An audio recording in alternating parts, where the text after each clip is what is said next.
ঠিক সন্ধ্যে ৬টা নিউজ ১৮ বাংলায় জেলা থেকে সরাসরি নিয়ে আপনাদের সঙ্গে রয়েছে আমি তমশ্রী। শুরুতেই যে খবরের দিকে নজর রাখবো, গতকালকে মুর্শিদাবাদের নেতাদের নিয়ে বৈঠক করেন তৃণমূল নেত্রী মমতা বন্দ্যোপাধ্যায় কালীঘাটে। আর সেই বৈঠকে অধীরকে গুরুত্বে নারাজ মমতা বন্দ্যোপাধ্যায়।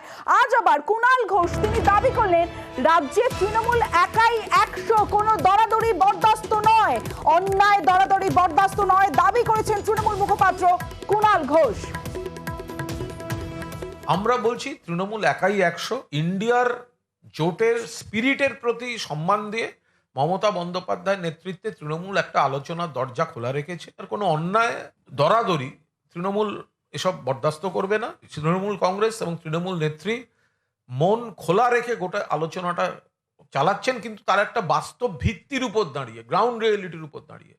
এবার যথাযথ সময়ে তিনি সিদ্ধান্ত নেবেন।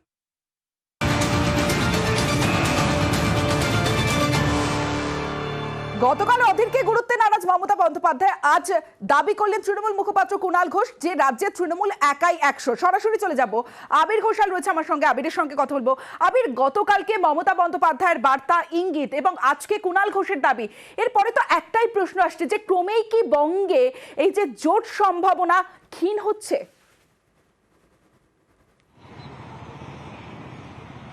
দেখো, কংগ্রেস হাইকমান্ডের বক্তব্য এবং এই রাজ্যে দাঁড়িয়ে অধীর চৌধুরীর যে বক্তব্য, সেই দুইয়ের বক্তব্যের মধ্যে যে কোনো মিল নেই, এই কথাটা বারবার ধরে তৃণমূল কংগ্রেস উল্লেখ করেছিল। এবং একই সঙ্গে তারা তথ্য দিয়ে একই সঙ্গে তাদের ২০২১-এর নির্বাচনের লড়াইয়ের সময়কার ঘটনা প্রবাহকে তুলে ধরে তাদের বক্তব্য ছিল সেটা হচ্ছে যে বিজেপি বিরোধিতার ক্ষেত্রে তৃণমূল কংগ্রেস এই রাজ্যে একা লড়াই করে নিতে পেরেছিল। বামেদের সাথে, আইএসএফ এর সাথে জোট করে রেখেছিল হচ্ছে কংগ্রেস, এবং বিভিন্ন সময় তৃণমূলকে তারা রাজনৈতিকভাবে আক্রমণও তারা সানিয়েছেন। কংগ্রেস যে আসন সমঝোতার ক্ষেত্রে যে আসন পাওয়ার দাবির কথা তারা যেটা বারবার ধরে তুলে ধরছে, সেটাকে বাস্তবোচিত অবস্থার মধ্যে ধরছে না তৃণমূলের বক্তব্য ২০১৯-এর ফল এবং ২০২১-এর ফলও যদি দেখতে পাওয়া যায় তাহলে হচ্ছে দুটো লোকসভা আসন আলোচনার রাস্তা খোলার জায়গা থাকলে হাইকমান্ডের তরফ থেকে, তাহলে আসনের সংখ্যা একটা বাড়ার হয়তো জায়গা তৈরি হতে পারত। তো কংগ্রেস একের পর এক যখন ডেডলাইন মিস করছে এবং এই রাজ্যে দাঁড়িয়ে অধীর চৌধুরী যখন লাগাতার তৃণমূল কংগ্রেসকে আক্রমণ করে যাচ্ছে, সেক্ষেত্রে দাঁড়িয়ে ২০২১-এ যে ফল তৃণমূল কংগ্রেস করেছে, সেক্ষেত্রে দাঁড়িয়ে তাদের বক্তব্য যে তারা একা লড়ার মতো জায়গাতে রয়েছে এবং অঙ্কের এবং তথ্যের পরিসংখ্যান দিয়ে তারা সেই কারণেই এগোচ্ছে এবং সেই প্রস্তুতি রাখতে বলা হচ্ছে। এর আগে যে সমস্ত জায়গাতে জোটের বৈঠকগুলো হয়েছিল, তুমি জানো যে শুধুমাত্র একা তৃণমূল কংগ্রেস নয়, জোটের মধ্যে থাকা অন্যতম বড় রাজনৈতিক দল কংগ্রেসকে বাকি বেশ কতগুলি রাজনৈতিক দল তারাও কার্যত আক্রমণ করতে শুরু করেছিল এবং আক্রমণের কারণটাই ছিল হচ্ছে কংগ্রেসের ভূমিকা, এবং তারা একটা সময় গিয়ে মনে করেছিল যে ৫ রাজ্যের নির্বাচনের ভালো ফল তারা করে নিতে পারবে। বাস্তবেও সে ছবি দেখতে পাওয়া যায়নি।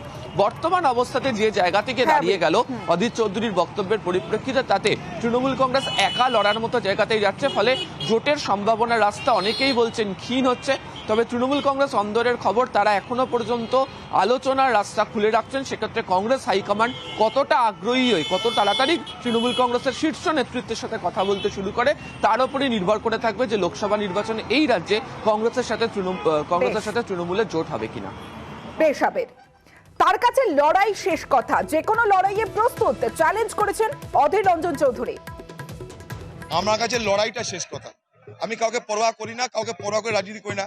আমি জানি আমাকে লড়তে হবে, লড়ে আমাকে বড় হতে হবে, লড়ে আমাকে জিততে হবে। আমি লড়ে জিতেছি, তৃণমূলকে বিজেপিকে হারিয়ে লড়ে জিতেছি। সব কিছুতে প্রস্তুত, ১০০ বার লড়তে প্রস্তুত। কংগ্রেস সব কিছু করে। শঙ্করাঢ্য বনগাঁ পুরসভার প্রাক্তন পুরপ্রধান ইডির হাতে গ্রেফতার হয়েছেন রেশন দুর্নীতি মামলায়। এবার ইডির তদন্তে চাঞ্চল্যকর তথ্য, দুবাইয়ে কারবার শঙ্করাঢ্যর। আরো একবার আপনাদের জানিয়ে রাখি, আজ আদালতে নথি পেশ করে এনফোর্সমেন্ট ডিরেক্টরেট, আর সেখানেই চাঞ্চল্যকর দাবি, ইডির তদন্তে চাঞ্চল্যকর দাবি, দুবাইয়ে কারবার শঙ্করাঢ্যর। ইডির তদন্তে চাঞ্চল্যকর তথ্য, রেশন দুর্নীতির টাকা বিদেশি মুদ্রায় বদল, শঙ্করাঢ্যর সংস্থার মাধ্যমে বদল দাবি ইডির। 10 বছরে ১,০০০ কোটি টাকা বদল, শঙ্করের কোম্পানির মাধ্যমে টাকা বদল হয়েছে এবং বাবা ছেলের নামে এই সংস্থা, এমনই চাঞ্চল্যকর দাবি ইডির রিপোর্টে। সরাসরি চলে যাব, অমিত সরকার রয়েছে আমার সঙ্গে, অমিতের সঙ্গে কথা বলবো। অমিত, এ তো চাঞ্চল্যকর। এর আগে আমরা দেখেছি ফরেক্সের মাধ্যমে টাকা বিদেশে গেছে, এবার বিদেশিও কোম্পানি বাবা ছেলের নামে, চাঞ্চল্যকর দাবি। ঠিক কি জানতে পারছো ইডি সূত্রে? একেবারে দেখো 14 দিনই ইডি হেফাজতে মেয়াদ শেষ হওয়ার পর আজকে শঙ্কর আড্ডকে ইডি আদালতে পেশ করা হয়েছিল। সেখানে যে সমস্ত তথ্য প্রমাণ তুলে ধরা হয়েছে ইডির তরফে, সেখানেই ইডির তরফে উল্লেখ করা হয়েছে যে দুবাইতে শঙ্কর আড্ড এবং তার ছেলে শুভ আড্ডর নামে কিন্তু SBRM জেনারেল ট্রেডিং এলএলসি নামে কিন্তু একটি কোম্পানি খোলা হয়েছিল, যে কোম্পানির মাধ্যমে রেশন দুর্নীতির পাচার হওয়ার টাকার লাভের অংশ কিন্তু সেই কোম্পানিতে বিনিয়োগ করা হয়েছে। অর্থাৎ দুবাইয়ে কোম্পানি খুলে দুবাইতে টাকা বিনিয়োগের তথ্যও কিন্তু এবার সামনে এলো। অর্থাৎ যে শঙ্কর আড্ডর বিরুদ্ধে অভিযোগ এসেছিল যে ফরেক্স কোম্পানির মাধ্যমে টাকা কনভার্ট করা হতো, বিদেশি টাকায় টাকা বদলে দেওয়া হতো, সেই শঙ্কর আড্ড এবং তার ছেলের বিরুদ্ধে এবার সরাসরি অভিযোগ আনা হচ্ছে ইডির তরফে যে তারা দুবাইতে কোম্পানি খুলেছিল, অর্থাৎ দুবাইতে সংস্থা খুলে সেই সংস্থাতে রেশন দুর্নীতির টাকা লগ্নি করা হয়েছে, এমনটা কিন্তু চাঞ্চল্যকর অভিযোগ কিন্তু ইডির তরফে আনা হয়েছে। এবং ইতিমধ্যে সেই তথ্য প্রমাণ তারা পেয়েছেন এবং এই কোম্পানির নাম উল্লেখ করেই আজকে যে তারা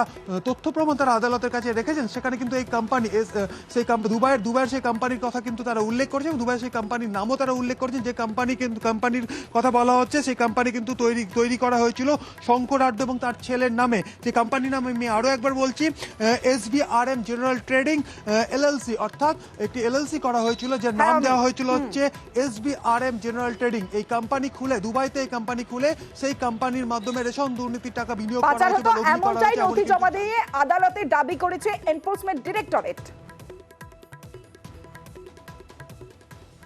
আপনার পরিবারের সবাই স্ক্যানারে প্লিজ জানিয়ে দিজিए আপনার যাকে খুশি ডাকতে পারে। আরে জানে তো দো তারা কি সত্যি দায়ী নাকি আপনার জন্য তারা অসুবিধায় পড়বে?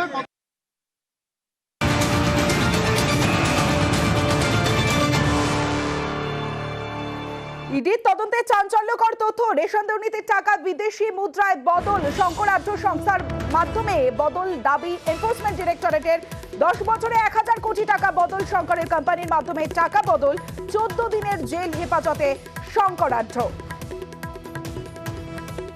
ইডির বক্তব্য হচ্ছে যিনি ভারতীয় টাকা বৈদেশিক টাকায় উনি কনভার্ট করেছেন, করে সেই টাকাগুলো বিদেশে পাচার করেছেন। এটাই প্রথম দিন থেকেই তার বক্তব্য আর কি।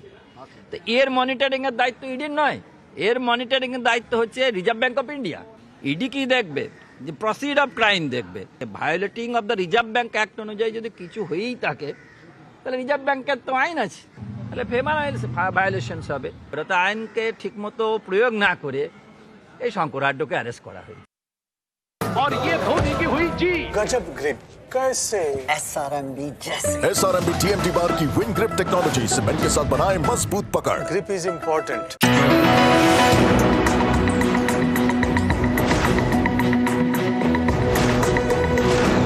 MOH আর তারপর কি হলো দেখুন, BMOH এর ঘর তালা বন্ধ।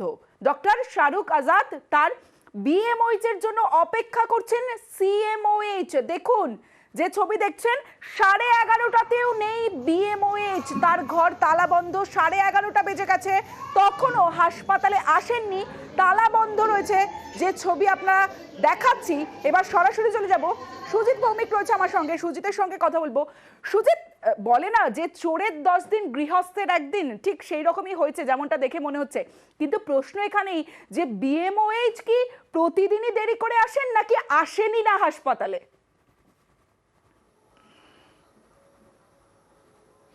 নিত্যদিনের অভ্যাস, এটাই বলছেন মানুষ, আর এটাই অভিযোগ আকারে গিয়েছে সিএমএইচের কাছে এবং তার কারণেই আজকে আচমকা তার এই হানা। বলা যায় যে তিনি পরিদর্শন করতে ঢুকে পড়েছিলেন, এসে দেখলেন মানুষ যা বলছে তা সত্যি এবং সেটা যে সত্যি সেটা নিজে দেখলেন। এবং অবাক ছবি যেটা তমশ্রী, যে BMOH-এর চেম্বারের সামনে বা অফিসের সামনে তালাবন্ধ অবস্থায় যে দেখে দাঁড়িয়ে রয়েছেন CMOH। ভাবতে পারো, জেলা স্বাস্থ্য আধিকারিক, যিনি মুখ্য স্বাস্থ্য আধিকারিক, তিনি দাঁড়িয়ে আছেন ব্লক যিনি হচ্ছে মেডিকেল অফিসারের জন্য, তার দুয়ারে, মানে দুয়ারে যখন দাঁড়িয়ে রয়েছে CMOH, তখন BMOH-এর পাত্তা নেই। কতক্ষণে না 1.5 ঘন্টার বেশি সময়, প্রায় দেখা গেল কি 10টায় ঢোকা উচিত, কিন্তু খবর রয়েছে আমার কাছে, এটা আজকের বলে আজকের নয়, একেবারে বারবার এ ধরনের ঘটনা দেখা যায় এবং তার কারণে অভিযোগ যায় এবং সেটা নিউজ 18 বাংলার সামনে কিন্তু সিএমএইচ বললেন যে আমার কাছে অভিযোগ ছিল, আমি এসেছি, আমি হতাশ, তিনি বিরক্ত, তিনি ক্ষুব্ধ, তিনি সুজিত কিন্তু সঙ্গে জানিয়ে থাকো, দিলেন সিএমওএইচ তিনি আসলেন, তিনি অপেক্ষা করলেন এবং রীতিমতো ক্ষুব্ধ এবং ব্যক্তিগত কারণে তিনি আসেননি, অভিযোগ পেয়েছেন, অভিযোগ পেয়েই এসেছেন। কি বলছেন সিএমওএইচ?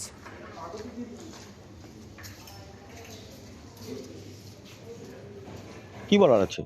বিএমএস ডিউটি করছে না, এটাই বলার আছে। দরজা বন্ধ, এখনো পর্যন্ত এসে পৌঁছয়নি। ঠিক, সেটা আমি দেখে গেলাম, যা ব্যবস্থা নেওয়ার সেটা নেওয়া হবে। দীর্ঘদিন এখানকার এলাকার মানুষেরও একটা অভিযোগ যে উনি দেরি করেই প্রায়ই আসেন। হ্যাঁ, আমি অভিযোগগুলো পেয়েছি, সেই জন্য আমি এসেছিলাম দেখতে। এখানে অনেক কিছুই গন্ডগোল আছে, সেগুলো আমাদের ব্যবস্থা নিতে হবে, দেখছি আমি গিয়ে। সুজিত রয়েছে আমার সঙ্গে, সুজিতের সঙ্গে কথা বলবো। সুজিত, সিএমএইচ তো বললেন যে ব্যবস্থা তো নেওয়া হবে, অনেক সমস্যা আছে, তিনি দেখে গেলেন, কিন্তু বিএমওএইচ কতক্ষণ পর এলেন এবং তারপর তার কি সাফাই, তিনি কি বললেন? সাফাই দিলেন তার বাড়িতে কোনো একটি সমস্যা ছিল এবং তার কারণে এই দেরি হয়েছে। যদিও এটা একটা ঠুনকো এবং কারণ এটা একটা বাহানা, কারণ আজকে বলে আজকে নয়, এই অভিযোগ কিন্তু বারে বারে মানুষজন করছেন এবং সেটা তোমাকে তমশ্রী মনে করিয়ে দিই, এখানে হাসপাতাল বিল্ডিং তৈরির কাজে দেখা গেছিল দুর্নীতির অভিযোগ উঠছিল, তার বলা যায় যে বক্তব্য নেওয়ার জন্য কিন্তু তাকে ফোনাফুনি করে ঘন্টার পর ঘন্টা দাঁড়িয়েছিলাম। আরও বিভিন্ন কারণে বিভিন্ন খবরের ব্যাপারে দেখেছি তিনি আসেননি এবং মানুষ যে বলেন আমরাও দেখেছি এবং আজ দেখলেন সিএমওইচ তিনি কিন্তু বাহানা দিচ্ছেন আজকে বিএমওইচ যে তার বাড়িতে কোনো একটি অনুষ্ঠান ছিল। ভাবা যায় সিএমওইচ তিনি এসে অপেক্ষা করছেন, তার ফোন পেলেন, তারপর হন্তদন্ত হয়ে হাসপাতালে এলেন বিএমওইচ, যে ছবি আপনাদের দেখাচ্ছি। সিএমএইচ তিনি 1.5 ঘন্টা অপেক্ষা করলেন, তার ফোন পেয়ে খোলা হলো বিএমওএইচ এর ঘরের তালা। স্যারকে বলেছি আমি, আমার দিদার একটা অনুষ্ঠান ছিল, মারা গেছে তো দিদা রিসেন্ট, আজকে আমাদের একটা কাজ ছিল, ওই জন্য আমার একটু আসতে লেট হয়েছে।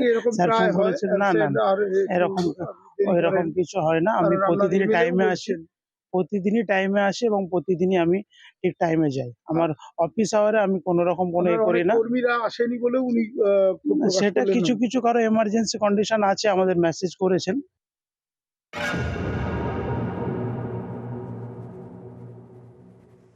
কলকাতা মেডিকেলে র্যাগিং, কলকাতা মেডিকেল কলেজে র্যাগিং কমিটির চূড়ান্ত রিপোর্ট, সেই রিপোর্টে র্যাগিং এর প্রমাণ মিলেছে।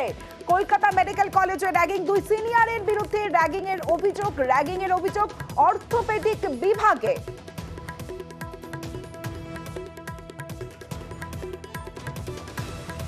সরাসরি চলে যাবো, ওঙ্কার রয়েছে আমার সঙ্গে, ওঙ্কারের সঙ্গে কথা বলবো। ওঙ্কার, ঠিক কি অভিযোগ এবং তারপরে এই মুহূর্তের কি আপডেট, কি ব্যবস্থা নেওয়া হচ্ছে?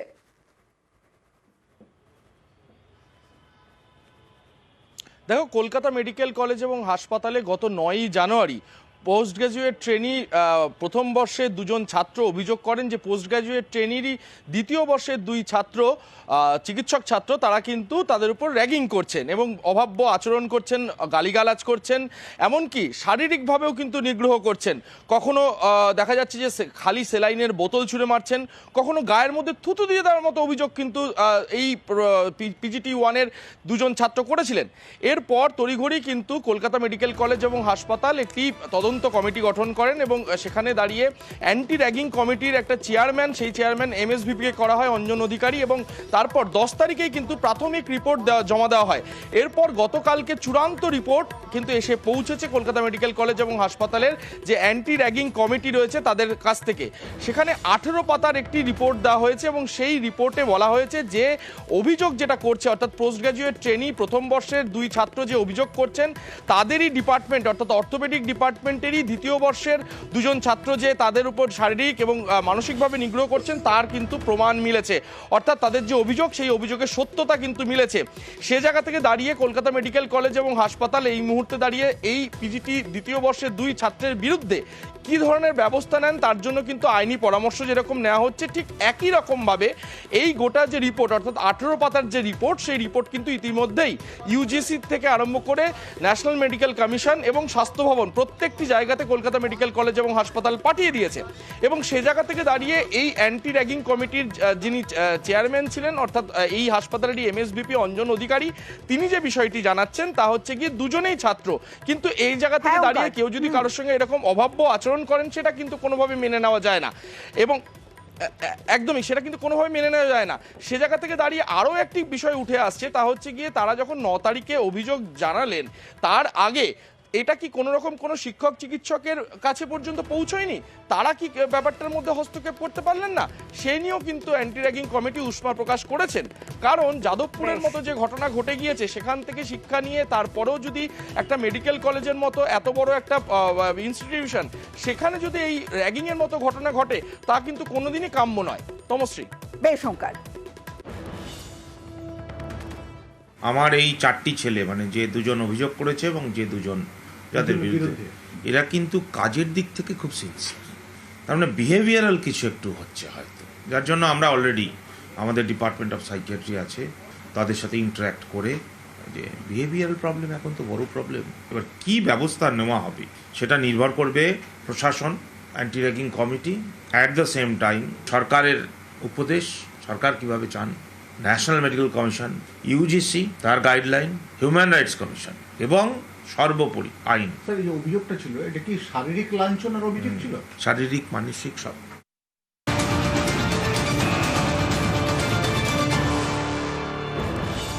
ফের বিস্ফোরক সোমনাথ শ্যাম, জগদ্দলের তৃণমূল বিধায়ক সোমনাথ শ্যাম, ফের শ্যামের তীরে বিদ্ধ অর্জুন সিং। ফের সোমনাথ শ্যামের বিস্ফোরক মন্তব্য, নাম না করে অর্জুনকে আক্রমণ জগদ্দলের বিধায়ক। 2005 সালে নেপাল বর্ডারে কে চুরির গাড়ি মাদক অস্ত্র নিয়ে গ্রেফতার হয়েছিলেন?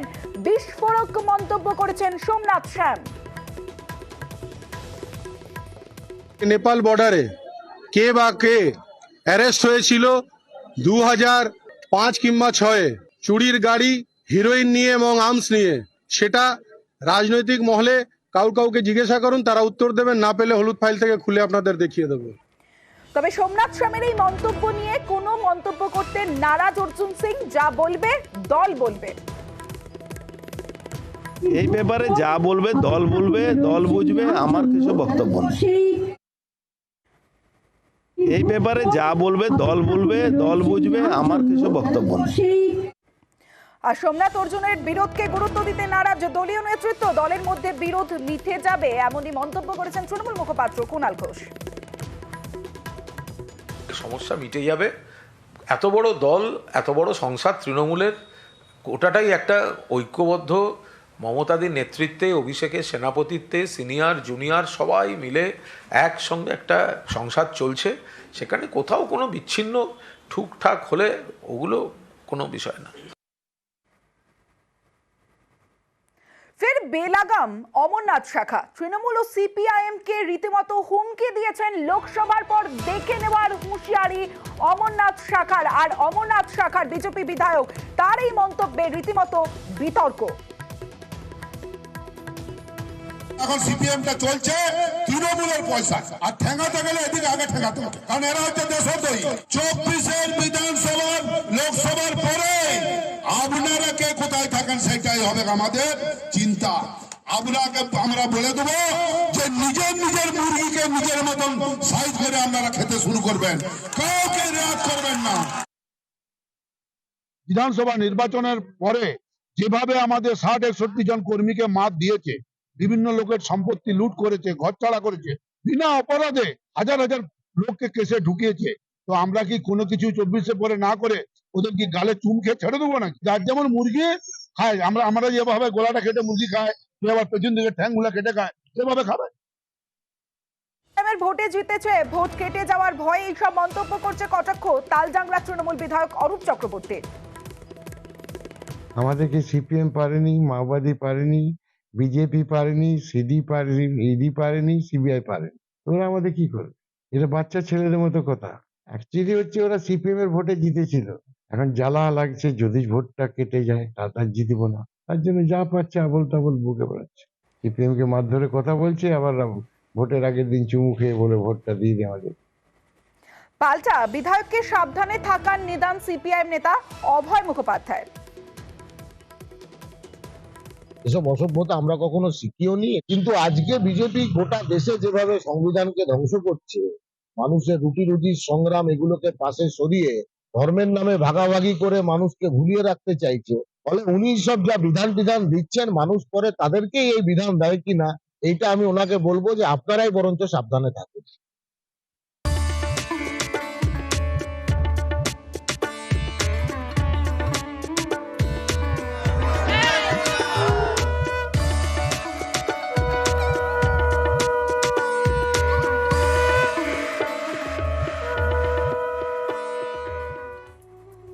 মাঝে আর মাত্র একদিন, তারপরেই রাম মন্দিরের উদ্বোধন সোমবার। তারই শেষ মুহূর্তের প্রস্তুতি এবং আলোর মালায় সেজে উঠেছে গোটা অযোধ্যা। চরম ব্যস্ত চন্দননগরের আলোক শিল্পীরা, দিন রাত এক করে কাজ করে চলেছেন শিল্পীরা।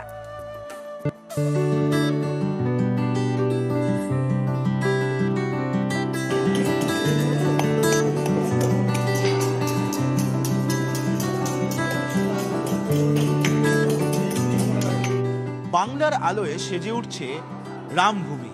হ্যাঁ, ঠিকই শুনছেন, তার কারণ হুগলির চন্দননগর থেকে আলোর শিল্পীরা চলে এসেছেন অযোধ্যাকে সাজিয়ে তোলার জন্য। কিভাবে আলোর সাজে সেজে উঠবে গোটা অযোধ্যার রামভূমি, সেই ছবি আপনাদের দেখাবো।